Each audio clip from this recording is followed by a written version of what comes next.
If this doesn't excite you, you might just be in danger of not having a geek bone in your body. I'm joking, but kind of serious.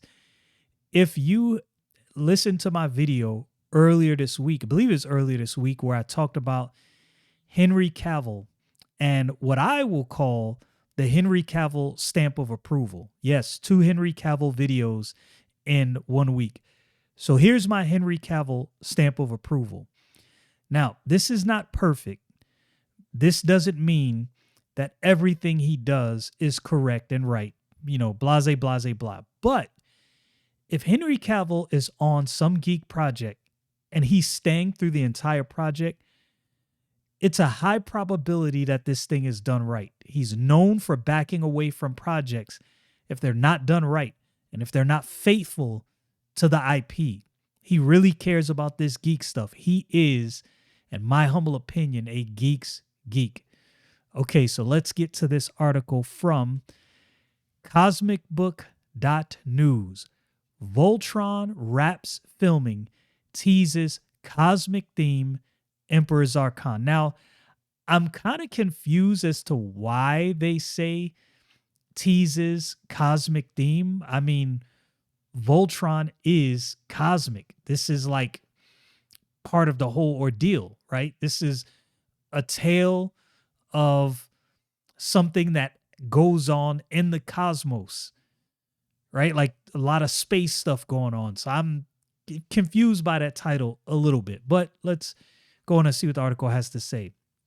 The live action Voltron movie has apparently wrapped filming in Australia, and with it comes our first tease at the film's cosmic theme, which is something that is a big part of the original animated cartoon. Okay, so even in the article, they admit this cosmic theme is a part of the original cartoon. So why?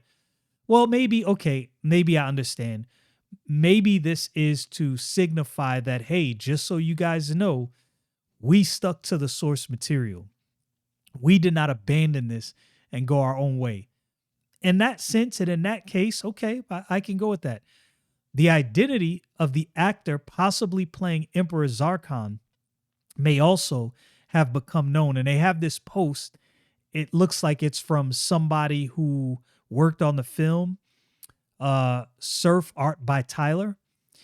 And in his caption, he says, well, that was a fun night. The Voltron rap party and also the last day of work. It's time to focus on my art and life for a while until it happens again. Okay.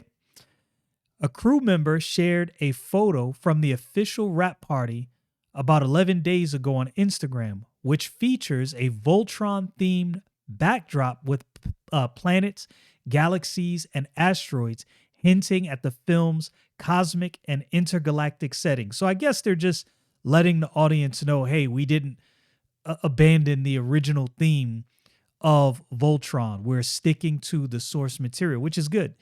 In the animated shows, the Voltron Force is in charge of protecting the planet Aris, ruled by Princess Allura, from the evil king Zarkon.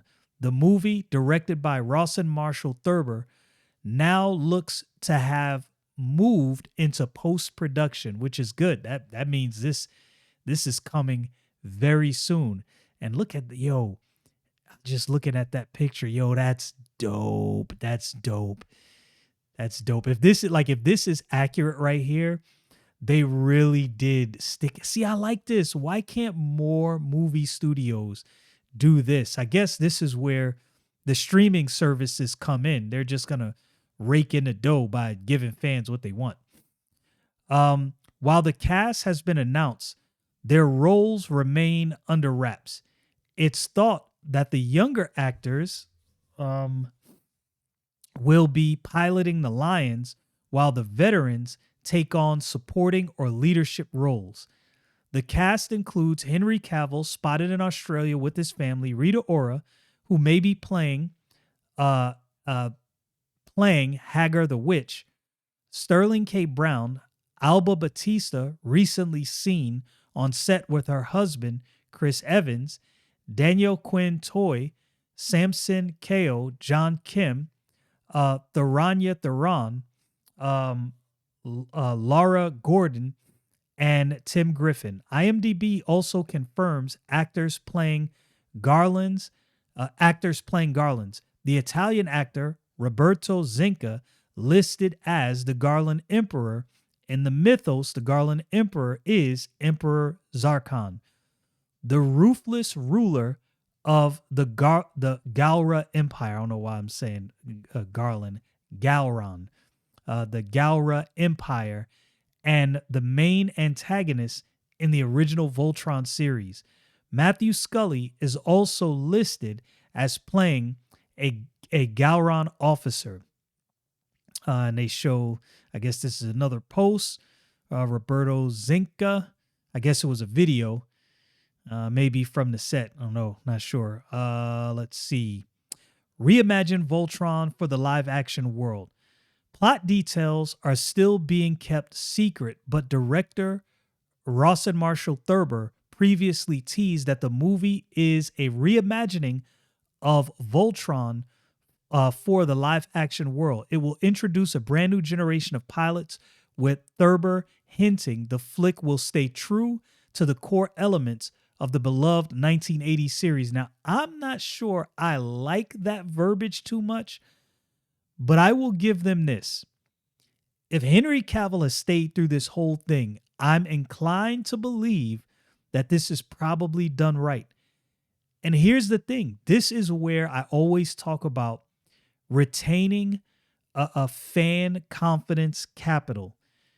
Because once you have that, knowing that Henry Cavill has backed away from other huge projects and didn't want to work on certain projects because they abandoned the original IP for whatever they were creating, that gives me confidence that, okay, if Henry Cavill stayed on it, this is a geek's geek.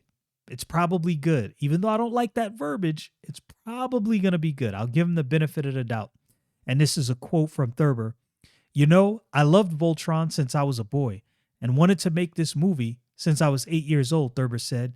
To finally bring Voltron to life is beyond thrilling. We've reimagined Voltron for the live action world, but we're going to stay true to the heart and the spirit of Voltron and those iconic elements that you love, that I love. And I'll say, I'll give them this. I do understand, and I've stated this before, that sometimes when you transition things from either cartoon or comic book to big screen, live action, not everything in the cartoon or comic always translates well to the big screen, thus necessitating some changes and concessions being made. I can understand that to some degree. It's taken us 40 years to get there, but I promise it will be worth the wait. All right, I'm going to hold you to that. Early production notes from Thurber also revealed several key locations designed for the film, including the Common Room, the War Room, the Hall of Heroes, and of course, the Lions themselves. So here you see all of the different locations: Common Room, War Room, Hall of Heroes, Balto Grand Hall, King's Chamber, and Ante Room. Some of them I can read, some of them I can't. Green Lion's Den, Hangar, Plaza, Wall. Can't really see what that says. Launch Room, Throne Hall, Bridge, Yellow Lion Cockpit, Blue Lion Cockpit, Red Lion Cockpit, Black Lion Cockpit, Green Lion Cockpit. That in and of itself definitely has me excited. The film is being produced by Amazon Studios. The script was written by Ellen Shanman and Rawson Marshall Thurber. An official release date has not yet been announced. Okay, all right. That color me excited for now. Now, that doesn't mean that I'm going to blindly say that this is going to be great. I'm going to say that this movie has the potential to definitely be great, and I really hope it is. I really hope it is great. I think it will be. Like I said, Henry Cavill's involved. I have confidence in his decisions when it comes to what geek movies he's in and or not in. He seems to really care about these things more than most actors. So I'm excited about this. I can't wait to see what Amazon produces.